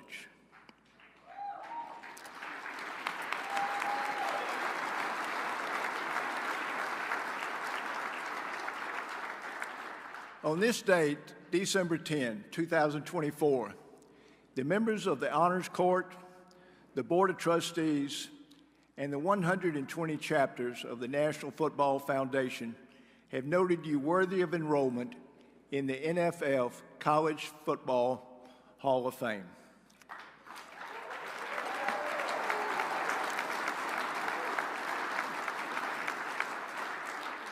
Distinguished by strength of soul, mind, and body, you have added to the endowment of American manhood and have served us as an inspiration to the youth of our land, who will succeed you in that enormous role of leading the greatest of all teams, the United States of America. To make sure that your names are duly honored and the memory of you made certain as long as our time shall endure, I now, on behalf of the National Football Foundation, declare that you are inducted into college football's national shrine. Congratulations, man.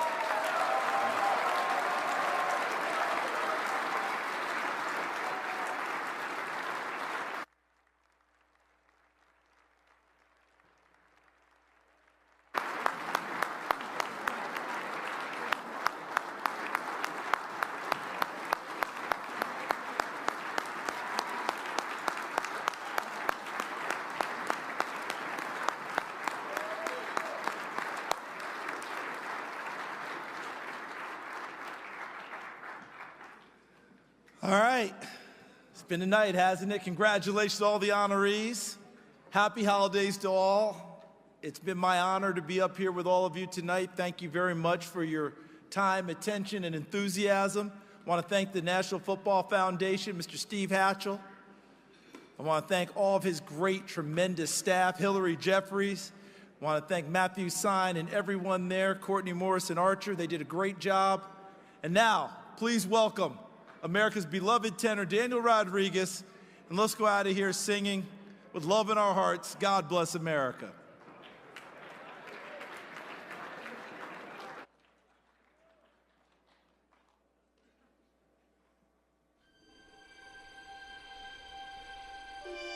As the storm clouds gather far across the sea, let us swear allegiance to a land that's free. Let us all be grateful for a land so fair, as we raise our voices in a solemn prayer. God bless America, land that I love. Stand beside her and guide her through the night with a light from above. From the mountains to the prairies, to the oceans white with foam. God bless America, my home, sweet home. God bless America, my home, sweet home. Would you join me?